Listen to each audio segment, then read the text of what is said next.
Admission Chat is brought to you by the Standard Application Online. Save 14 hours or more when applying to at least 3 private schools. Start saving time today at admission.org/apply. Welcome to Admission Chat. Let's talk about the Character Skills Snapshot.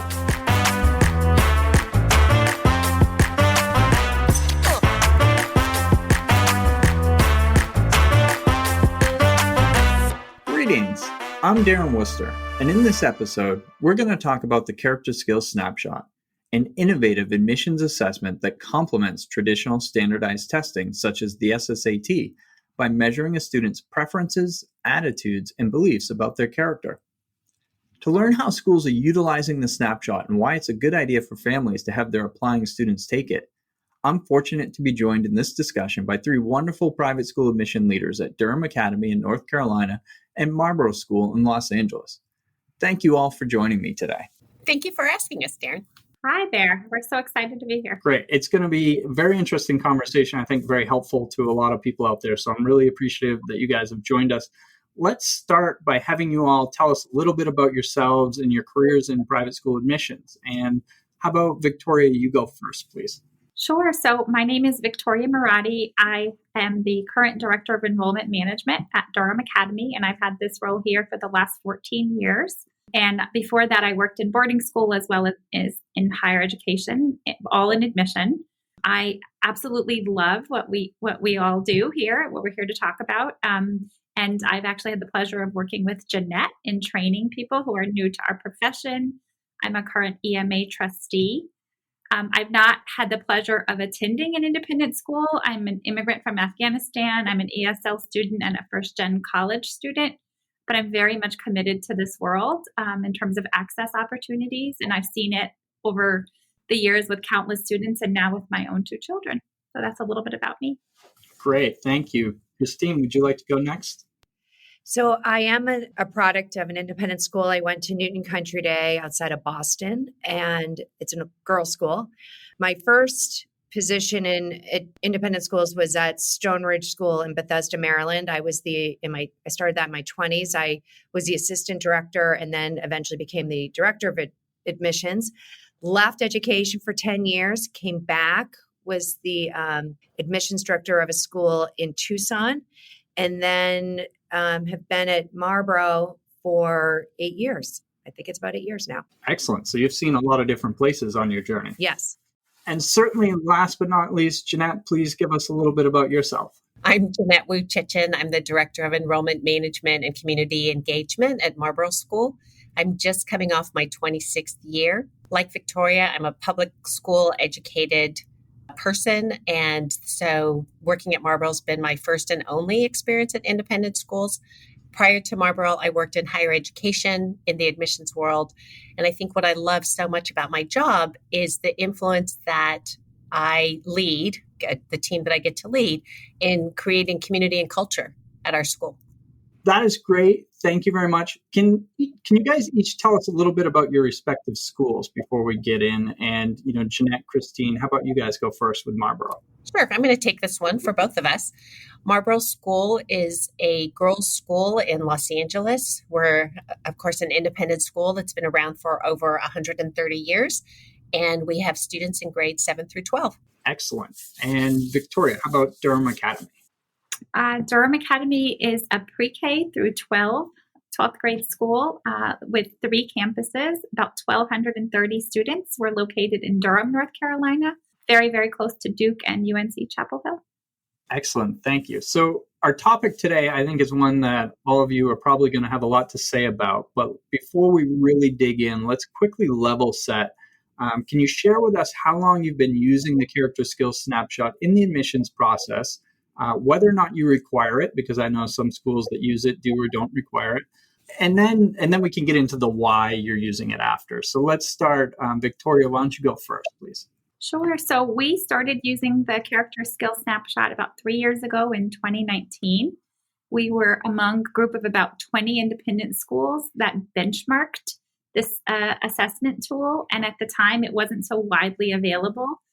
What we decided to do was administer it to our middle school students, so 372 students at the time. And we realized that it showed us a lot of information about students familiar to us. We found it to be a very useful tool, and we've determined that we'd like to use it in the admission process. We decided initially in our first year that we were going to recommend it, and it was so wildly successful that now we are requiring it and have required it for the last year. Excellent. Thank you. I'm guessing that this one's going to be Christine answering. Yes. So we decided to use it this year. It's our first year, this cycle that we used it, and we did require it for everyone. Good. So my follow-up was going to be to start peeling those onion layers away and really ask, why did you decide to use it? So Jeanette, Christine, why don't you guys keep going with that one? So we had been thinking about using it for a while. When we were at the EMA conference, we went to a session and heard someone speak about it. Actually, I think it was Lakeside School that was using it. And then we did a demo. We really were talking about it. It looks like an interesting tool to use. And then what we're finding in Los Angeles is that there are public schools that are no longer giving recommendations. So we were trying to tackle what we were going to do about that situation. And then COVID hit. So it was like kind of this confluence of events that happened, and thought, okay, so let's do it. Let's go for it. It's been a great piece of data, I would say, that has helped us in our admissions process. Excellent. Victoria, do you want to add to that, please? Yeah, that's interesting hearing you say that, Christine. For us, it actually came out of sort of mission alignment. And so our mission as a school, the purpose is to prepare students for a moral, happy, and productive life. That is our mission statement. It's all over, I'm sure everybody's taglines and mission statements are branded all over their school. And that has been the case for us for some time.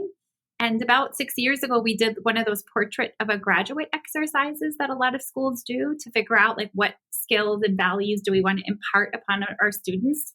And our school came up with these 15 skills, basically, that were all part of moral, happy, productive. But our team, our enrollment team, kept wondering, how does moral, happy, productive, and how does admission fit into them? And so one of the things we wanted to do was just sort of design an admission process that informed that and align our admission process with really what we're saying our values are as a school. At the same time, our teachers were giving us feedback that the students we were admitting were very bright. They had high test scores, solid grades, but many of them were following solely academic pursuits. And as a whole, they weren't taking advantage of all the opportunities available at a school like DA. And they weren't necessarily as well-rounded as students in the past. So we were thinking, we do a really good job of identifying academics. We did we've done an inventory of all of our admission process. So basically, looking at every question we ask on the application and what does it tell you about us as a school. And so we know we gather grades and testing, but every question we were asking was academic, and there were few opportunities for kids to sort of insert personality. There were almost no questions about character or values. So we were basically trying to figure out how could we identify some of the character traits that we're saying are important as a school during our admission process. And then more specifically, how could we look for the evidence of those traits, or at least the raw materials with some of our younger students in selecting the newest members of our school community. So we basically redesigned our entire admission process to be in line with moral, happy, productive. And then the character skills was essentially a piece of that. That's great. I love how you guys were able to kind of weave it in and evaluate your process and what you guys were looking at. I think it's important to clarify for families out there that are unsure about what the Character Skills Snapshot is, that it's not a personality test. I know there's a lot out there on those, and that can easily get confused. So I want to make that clarification. Instead, it measures a student's preferences, attitudes, and beliefs towards 7 different character skills that naturally evolve over time. In your admission assessments, do you give equal consideration to all 7 skills, or do you focus on certain ones? Victoria, why don't you go first there? Thus far, we've actually been using the Character Skills Snapshot holistically. All of the 7 areas actually align with the 15 character traits that I mentioned that Durham Academy had said were particularly important to us with our graduates. And believe it or not, we have it within our office, a PDF that has all of our 15 DA characteristics and then the character skills characteristics showing how they line up color coded because they really go well and dovetail nicely with each other. I will say that our admission committees, our faculty members on those committees, some of them are thinking like, should we focus on one? And that's a conversation that I think we're going to have this summer going into the fall. Like, could we do more by focusing on one? Could we get more information and really drill down on one particular one? Good. Christine, you had your hand raised. Did you have a follow-up to that? Yeah, I was going to say ours is a little bit different. So when Jeanette and I went to the session at EMA, the thing that really came across was that it's hard to assess, to use all 7, right? And to figure out, hone it down to 3 or 4. So we went to our faculty and asked them, here are the 7. Which ones do you think that you see from our students and how they find success at Marlborough? What is it that you want to see? And so we brought it down to 3. And those were the skills that we were looking for in recs, in our interaction with the students. And we are looking at this as an evolving process that we will go back to our faculty with time and see are the 3. So the ones we chose for this year were, they actually selected were intellectual engagement, resilience, and initiative. And we're not saying that those are always going to be the 3, but right now that's what our faculty are telling us. And so we'll review that. We're thinking year over year. I'm so glad that you said that it's an evolving process, because I think that is absolutely has been the case for us, where we dipped our toe in the waters the first year, realized that, gosh, this is a really useful tool. How are we going to use it? Let's just see and not require it. And then now we're requiring it. And I feel like next year we can do even more with it. I think also selfishly for us, it pulled our faculty into our admissions process even more. I think that this is a process that Christina and I kind of take on together, but we want our entire community to be part of our enrollment management team. And this was a way to say to faculty, we want your input so that we can make decisions that are in line with what you're looking for in students and the students that you want to teach. So I find it fascinating that you guys are all using it in different ways and adapting it to your schools and your belief systems in your schools. That is excellent. Those evaluation markers for the snapshot, they're not a traditional scoring model. I think people that are accustomed to standardized admission testings like the SSAT, where you're getting a specific score percentile range, that throws them off when they see this, and they're not really sure what to make of that, right? I'm sure you guys hear some of that from parents and families.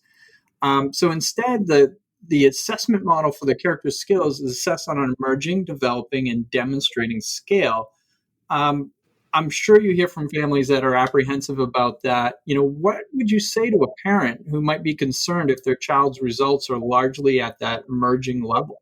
I imagine, this is a process that is fraught with worry anyway. And so if you look at the results of the character skills snapshot as being bad, good, better, you're right. Parents are going to be anxious about the results that fall into what they feel are the lower areas. We don't see it that way. Out the gate, what we'll say to parents, what we share with parents about any piece of data that's in a student's application file is it is one piece of data, and we are looking holistically at your child.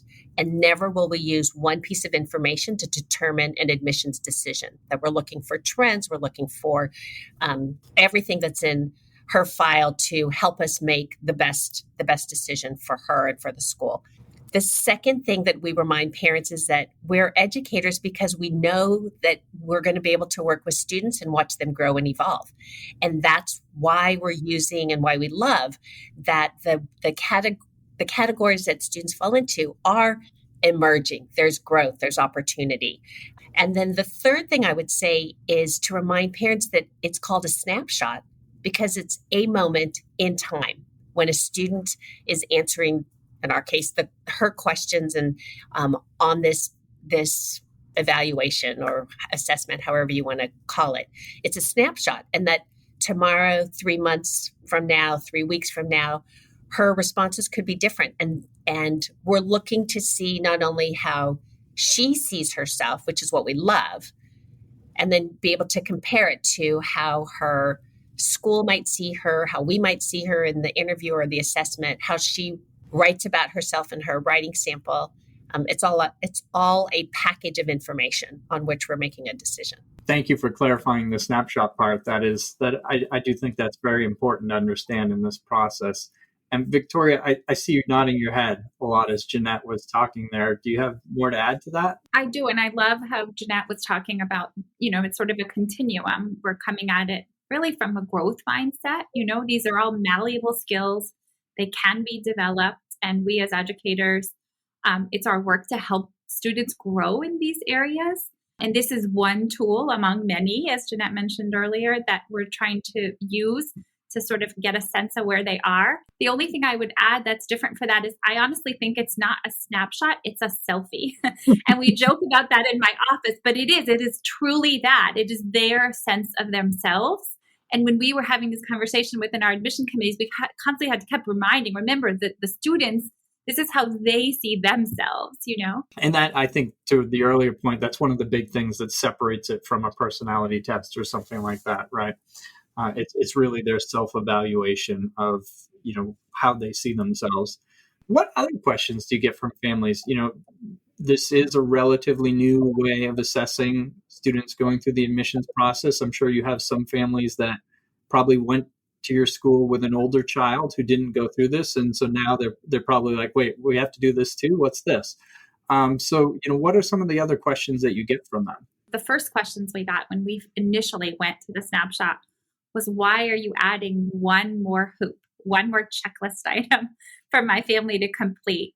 The admission process is already pretty complicated and arduous and long for many, many families. There's so many things that we require.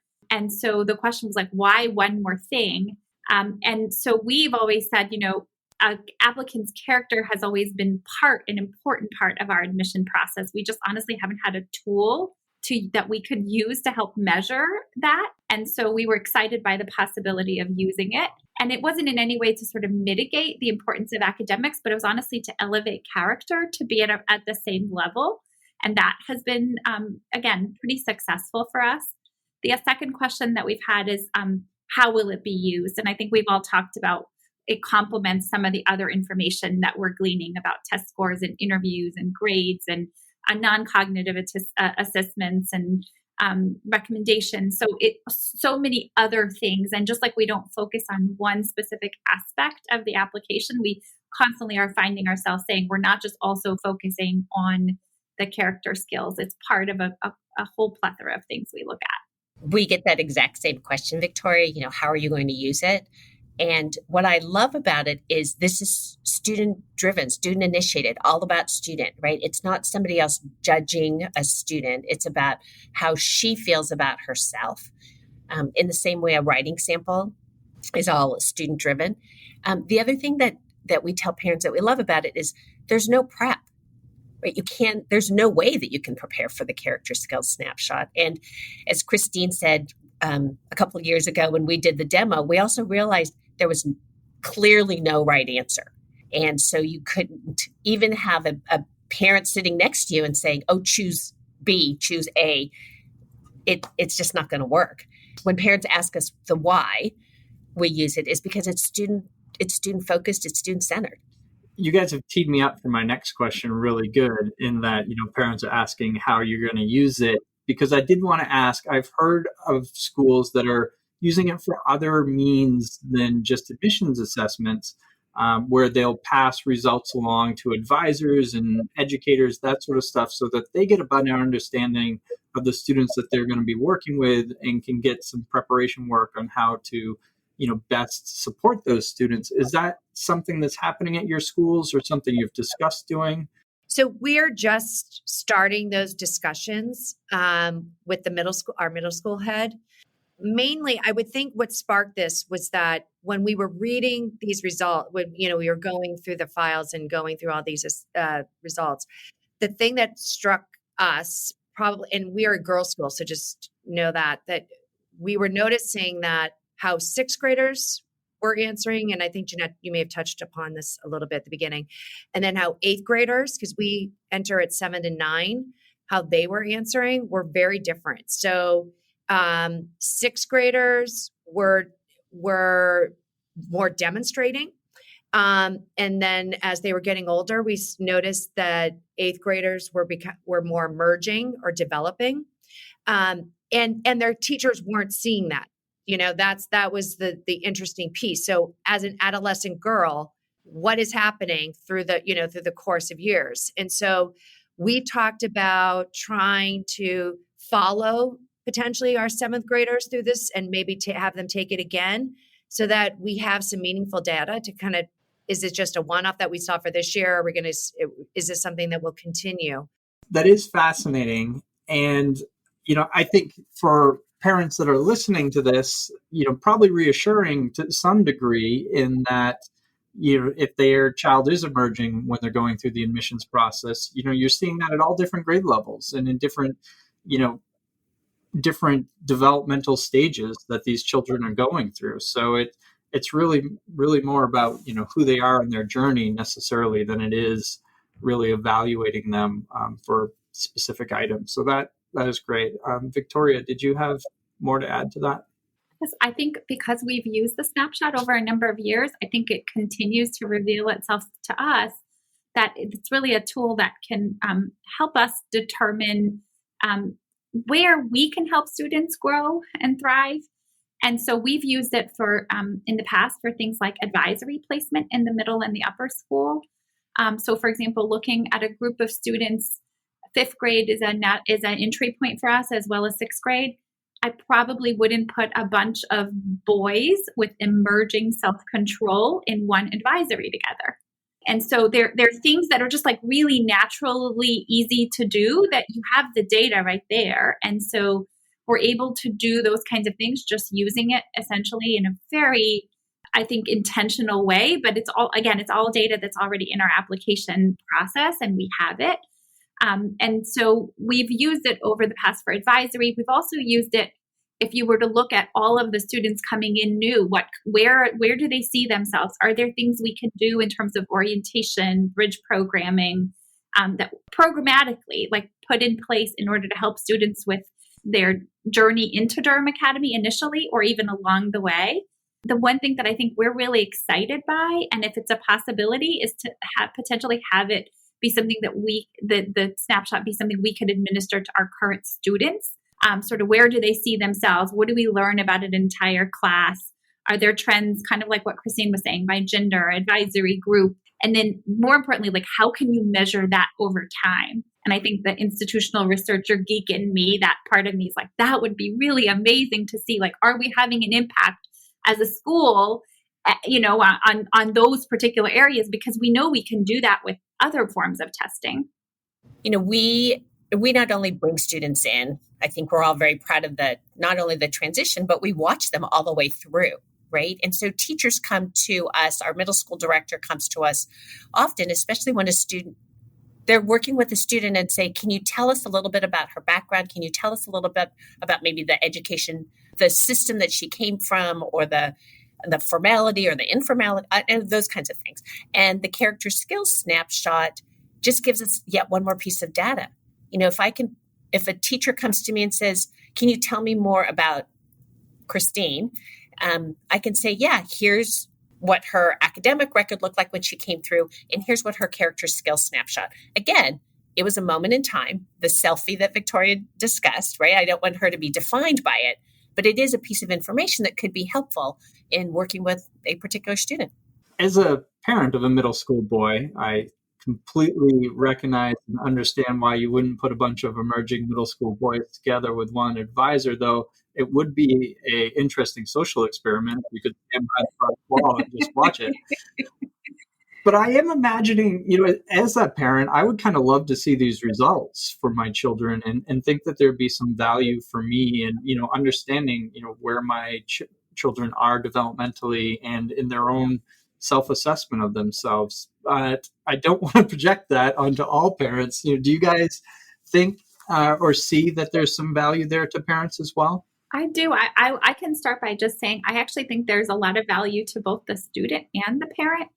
For the student, I think that it's a tool that is a good opportunity for them to reflect about how they learn, how they see themselves, how they work in a school setting. And so I think it's a helpful exercise, kind of how we make students do that in the essay, or we have students, teachers reflect upon that. It's just another opportunity and another lens in which to see that we get to see how students think about themselves.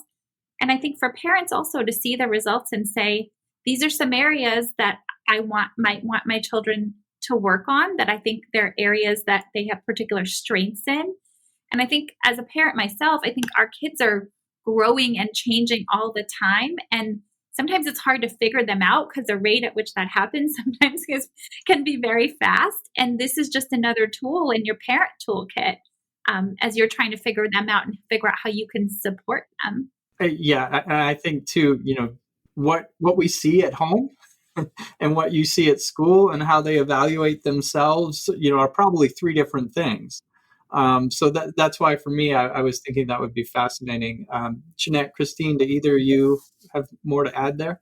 I'm a parent also of 2 grown children, and I can say that as a parent, and I'm going to guess all parents, it's hard to be objective about your kids. And so it is telling, again, this snapshot, because I don't want to define my child by this one assessment, but it is telling to see how she thinks about herself. And maybe question, if I see her differently, why do I see her differently? Why does she see herself differently than I see her? And then to tie that back into the school piece, are her teachers seeing her the way I am? Why not? Her teachers seeing her the way she sees herself? Why not?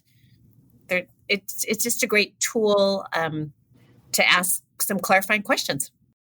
And we talked a little bit about this. I think when some parents see these results, they panic, right?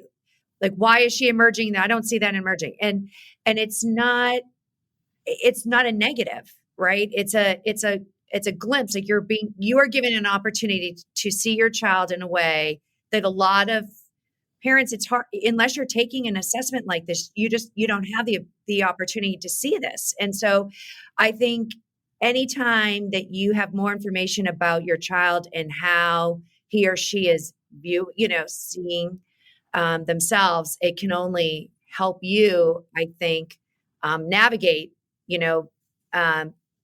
different areas of what you want to work on or what you think your child, a little bit what Victoria was saying, right? That, maybe push them in a certain direction because maybe you're seeing something that you can bring out in that side more, or in the other, conversely, areas that, okay, so maybe we have to work on that. Maybe that's something that's worth spending some time on.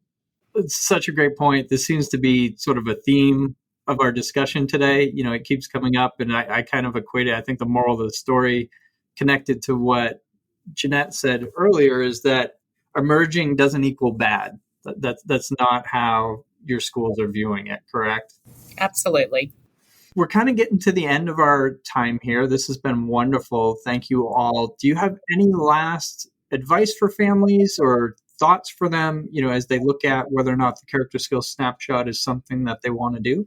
I would say that it's just the whole admission process is honestly an opportunity for self-reflection for the student and learning for the parent about the student. That's why you're trying to figure out and see some mission alignment between the school's mission and your family's values, right? And where you hope your child will be at some point.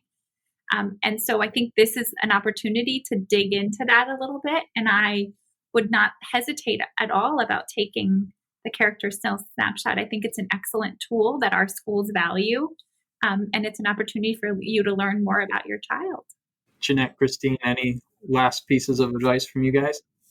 My piece of advice would be that there's a reason why we're called admissions offices, because we're looking to admit students, and our goal is to admit students who are going to thrive in our institutions, not just, make it, but really thrive.